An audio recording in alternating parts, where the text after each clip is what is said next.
রান্নাঘর থেকে চটপট রান্না করে বেরিয়ে আসতে কে না চায়। প্রতিদিন রান্নাঘরে ঢুকে অনেকক্ষণ রান্না করতে ইচ্ছা করে না।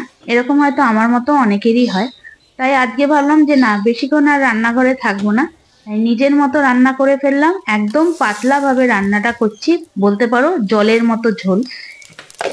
প্রথমে প্রেসার কুকারে পরিমাণ অনুযায়ী সর্ষের তেল দিয়ে দিয়েছি, আর দিয়ে দিলাম হাফ চামচ গোটা জিরে, দুটো তেজপাতা। আর আজকে রান্নাটা কিন্তু পুরো নিরামিষ ভাবে করছি। তারপর বড় বড় করে কেটে রাখা আলু দিয়ে দিলাম। আলুগুলো দিয়ে কিছুক্ষণ মতো নাড়াচাড়া করব। বেশি কিন্তু লাল করে ভাজবো না, ওই যে প্রথমেই বলেছি রান্নাঘরে বেশিক্ষণ থাকবো না।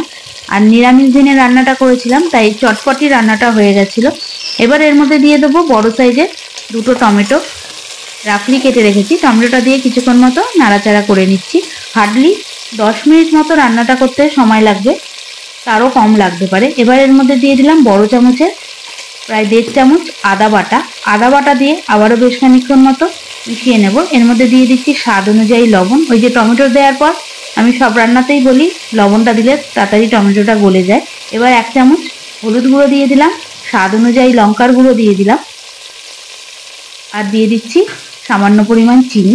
দিয়ে বেশ খানিকক্ষণ মতো ভেজে নিচ্ছি। এই পাতলা ঝোলটা গরম ভাতে খেতে কিন্তু দুর্দান্ত লাগে। এক একদিন তো রাত্রিবেলা যখন কোনো কিছু করতে ইচ্ছা করে না, তখন এইভাবেই আমি আলুর ঝোল করে নিই, পাতলা জলের মতো। এবার বেশ খানিকটা মটরশুঁটি দিয়ে দিলাম। মটরশুঁটি দিয়ে কিছুক্ষণ মতো নাড়াচাড়া করে এর মধ্যে দিয়ে দেবো ভাজা জিরের গুঁড়ো। এখানে 2 চামচ ভাজা জিরের গুঁড়ো দিয়ে দিলাম। ভাজা জিরের গুঁড়ো দিয়ে আবারও বেশ খানিকক্ষণ মতো মিশিয়ে পরিমাণ অনুযায়ী জল দিয়ে দিচ্ছি। আগেই বলেছি জলের মতো পাতলা ঝোল, তাই জন্য বেশি পরিমাণেই জলটা দেব।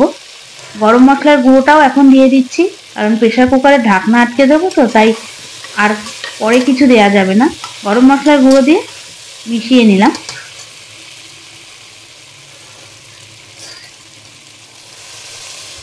পরিমাণ অনুযায়ী জল দিয়ে দিলাম। জল দেওয়ার পর দিয়ে দেবো 1 চামচ ঘি। তারপর প্রেসার কুকারের ঢাকনাটা আটকে 2টো সিটি দিয়ে ভেপারেই রেখে দেবো।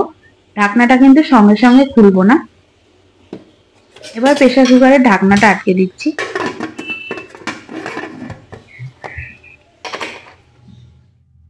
2টো সিটি দিয়ে ভেপারে রেখে দিয়েছিলাম। ভেপার আপন ইচ্ছায় খুলে গেছে, আলুও সিদ্ধ হয়ে গেছে, কত সুন্দর রংটাও চলে এসছে দেখো। এবার আমি নামিয়ে নিচ্ছি। পাতলা ঝোল তাহলে তৈরি হয়ে গেল মাত্র 10 মিনিটে আলু মটরের পাতলা ঝোল। রান্নাটা কেমন লাগলো অবশ্যই জানাবে। ঝোলটা আলাদা করে ঢেলে দেখাচ্ছি, দেখো কতটা পাতলা হয়েছে। তারপর আলুগুলো ঝোলের মধ্যে দেব। ভাত দিয়ে রুটি দিয়ে খেতে কিন্তু খুবই ভালো লাগবে। আর একটা ঘি আর গরম মশলার সুন্দর গন্ধটা ধোয়ার সাথে উপরে উঠে আসছে। সারা রান্নাঘর কিন্তু মমা করছে এই ঘি আর গরম মশলার গন্ধে। তাহলে তৈরি হয়ে গেল মাত্র 10 মিনিটে পাতলা আলুর ঝোল।